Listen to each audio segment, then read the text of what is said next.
You spoke about how parents can empower themselves to help their kids.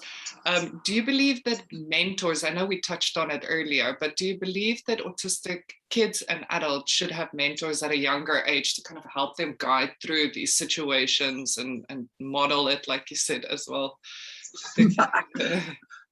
Absolutely, without question. And I've discovered this over time.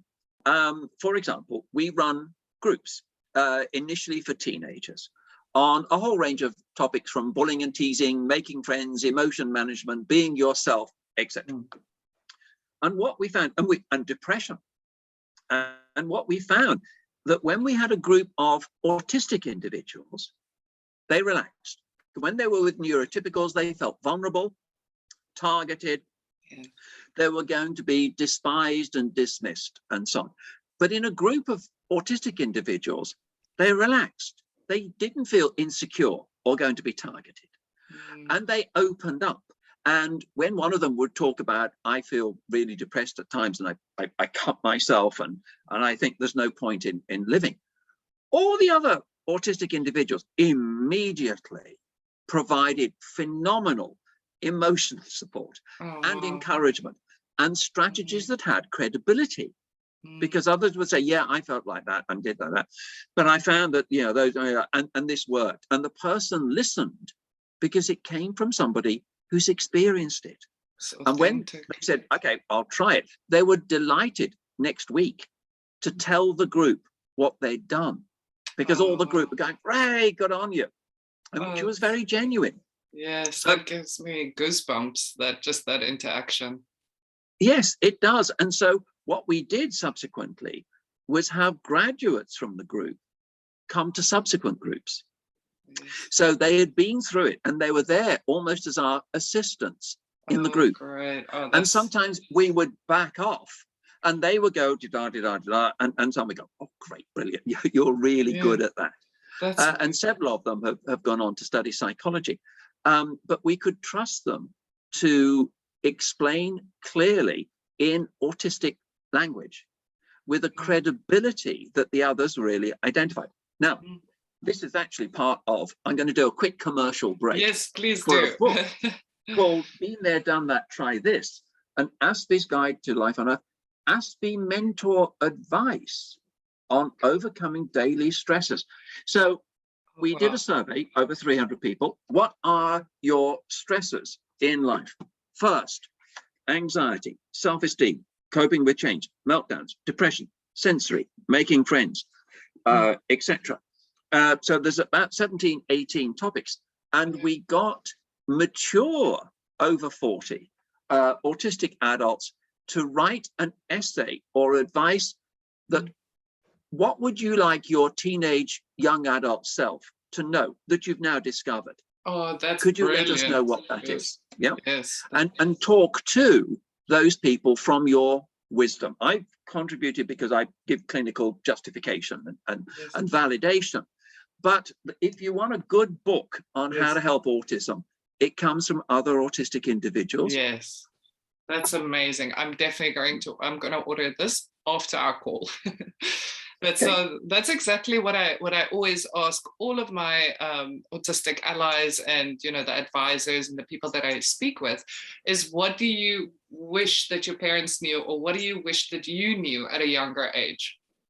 And a lot of them would say most of the answers are actually about accepting that there are going to be troublesome times or, you know, challenging times, but a lot of it is accepting yourself from a younger age. And I feel like that's such an important point. That's a crucial one. And clinically, the more and more I explore this area, the more and more I think that this is very important, is acceptance. And self-acceptance is crucial, because one of the things I do in a diagnostic assessment is I'll say, I've just met you. You're a new person to me. Who are you? I don't know. That's why I'm here. I know who I'm supposed to be. I know who my parents want me to be, but it's not the real me. How do I identify and become the real me? And so we say, be a first-rate Aspie, not a second-rate neurotypical. Yes, That's brilliant. I love that saying. That's so sad though for me. It's because, I grew up in quite a quirky household. So we were always told that we should be as quirky as we want to be, and that's brilliant. But I don't feel like a lot of people have that freedom.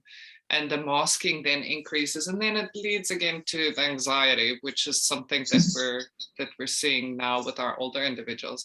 But that's brilliant. I would love to go and see you. If I have any challenges, I'm going to come and see you, because then I can be myself. Yes, and it is important. What I say is, okay, I don't want to change you. I want you to learn how to explain yourself. Yeah. With the phrase, for example, I'm the sort of person who. So I'm the sort of person who tends to look away when you're talking. I'm not being rude. It helps me concentrate on what you're saying. I'm the sort of person who is fascinated by vintage cars, but I can be boring, but I'm not good at reading the signals that I'm boring. If I am, please tell me. I won't be offended. Yeah. I'll stop. Okay. Yeah. So you take whatever is confusing or abrasive to others and explain it. You can either teach it. Facial expressions. Humans have over 400 facial expressions, and they're in a fraction of a second and gone. Now you can teach all 400 facial expressions, or say, I'm not good at reading facial expressions. Exactly. I can't read you. Tell me, how are you feeling at the moment? Yes. Ah, okay, yeah. Good. Or yes, exactly. It's just that self-advocacy part, I feel like, is so important, because then, the individual can say, look, I didn't know if that was a joke. Were you being sarcastic? I didn't understand. And that's a lot better than masking or just laughing because everybody else is laughing.